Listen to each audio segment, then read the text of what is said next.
The second in the mirror every morning began the same way. Dr. Eleanor Vale woke up exactly at 6 o'clock a.m., turned off the alarm before its first ring, and went to shower without turning on the light. She couldn't stand the brightness of morning. As if something inside her feared the light, she had a perfect life. She taught history at Meriton University. Her lectures drew full halls, students respected her, and colleagues feared her for her cold precision, for her attention to detail.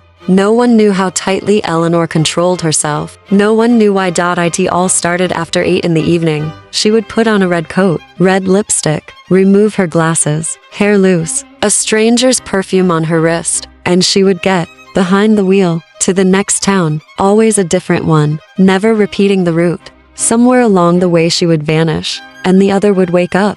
She didn't call herself Eleanor. She had no name, only a purpose. She was a black hole devouring lies. She was only interested in men, married, confident, slippery. She could sense them by their look, by their smell, by the way they drank alcohol. She lured them to a hotel. Room 209. It was always 209. That was where the trial began. The men never understood who they were left alone with. They thought it was a game. They would say, "You're so beautiful. I won't tell anyone. Things are complicated."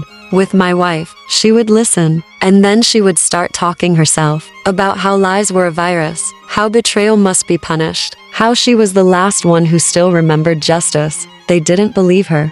Not until it was too late. The next morning, Eleanor would wake up in her bed, with a migraine, with emptiness, and with a wedding ring in the pocket of her coat. Always a different one. She thought she was going insane. She saw a doctor, took pills, kept a journal, but the pages sometimes changed. She would write, "I don't remember anything." And then in a different handwriting, jagged and torn, "I remember them all." They searched for her for a long time, but she traveled to other towns, left no traces, cameras disabled, fingerprints erased. The police could only connect the cases by one detail. Room 209, a wedding ring found in the victim's throat. When they finally caught her, she cried, not out of guilt, out of fear. She didn't understand how any of this was possible. And then he appeared, the only survivor, Mason Trent. He had escaped. He remembered her face. He described it.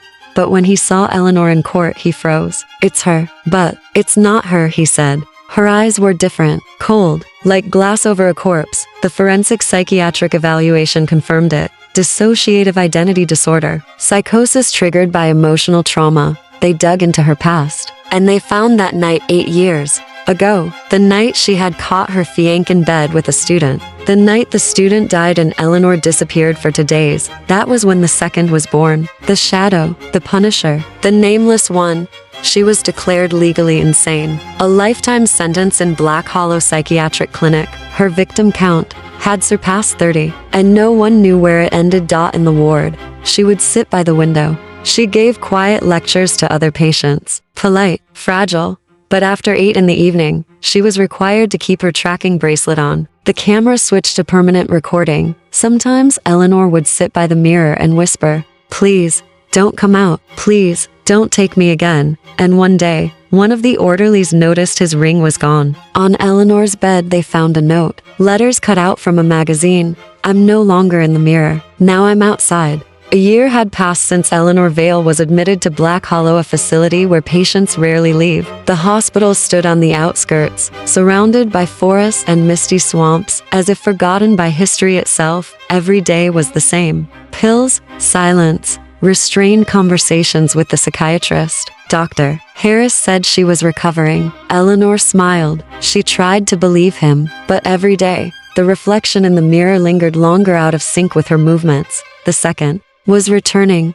The night camera in her room recorded Eleanor sitting in front of the mirror, speaking to someone. Sometimes she just sat. Sometimes she laughed. Sometimes she scratched her arm, carving the numbers 209 to 09209. The first to disappear was orderly Thomas. Young, polite, married. He vanished as if evaporated. The cameras caught nothing. But in the morning, his locker held a wedding ring carefully placed inside a plastic pill cup. Next to it, a message scratched with a sharp fingernail on the inside of the lid. "I'm here again." The police searched but found no body. A week later, a nurse disappeared. Then a guard. They all had one thing in common.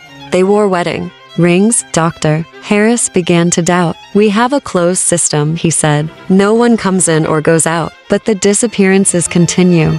Eleanor remembered nothing, but traces of blood began to appear on her sheets, and something terrifying. A woman's voice recorded on audio when the room was supposed to be empty. You sleep. I awake. You're afraid. I am not. You are lies. I am memory. One night Eleanor woke again, drenched in sweat. She didn't know where she was, but she felt blood flowing beneath her fingernails. There were stains on the floor. In the mirror, her reflection stood with its back to her. She screamed out in the morning. The guard opened the door. Eleanor sat by the window, silent, pale. But the mirror was shattered from the inside. Dr. Harris insisted on deep regression hypnosis to reach the root of the split. The session took place in a sterile white room under surveillance cameras. He believed he would reach the moment of her first trauma. He was wrong. When Eleanor closed her eyes and began to speak, her voice changed. It became strange, low, slow voice. I was inside her while she was silent, but now she has started to remember, and that means, soon, we'll be everywhere. Then Eleanor's eyes flew open. She looked straight into the camera lens, and said, You are looking at her, but she is already inside you. 3 days later, Dr. Harris died. An accident, they said. He fell down the stairs. A wedding ring was found lodged in his throat. Now the hospital is on lockdown. Patients have begun to behave differently. Some claim to hear voices. Others say the mirrors no longer reflect their faces. In room 12, Eleanor sits by the window again. She no longer takes her pills. On the wall above her bed appears a new drawing, a face scratched with a blade, twisted like a reflection in cracked glass. Sometimes she smiles. Sometimes she talks to herself. Sometimes she sings a lullaby. And one morning, she disappears, simply vanishes. The door is locked. The cameras show nothing. The video footage is corrupted. On the wall where her bed stood, a message is scratched. Where reflections disappear, there I begin. Ward 12 was empty. No bed. No Eleanor. Only a broken mirror with a blurred smudge that looked like a handprint. The security searched the entire building without success. Cameras recorded how at midnight, Eleanor's reflection seemed to detach from her and disappear into the wall. The head nurse trembled as she told Dr. Harris that something lives in these walls. The city of Marathon didn't know that Eleanor was back, but she was no longer who she had been. She was a ghost in a body. With her something else, a voice inside. No longer a quiet whisper. It was a predator that said, I am no longer a prisoner. I am power. I am the shadow, and now I am the light. Eleanor wandered the streets, but not quite alone. Sometimes passers-by noticed her face change, her eyes becoming empty, and her smile unfamiliar. She wasn't just searching, she was choosing men who thought they lived without consequences, but now she didn't need to lure them. Her shadow came on its own, filling her mind and body. She approached men in bars, parks, on streets. The voice in her head whispered, they betrayed. I will remind them what fear is, and the victims disappeared. No bodies, no traces found. Detective Lowry. The police were baffled. Detective Lowry, leading the cold case of the room 209 murders, realized that the new Eleanor was not just a person. A superstitious theory emerged in the investigation.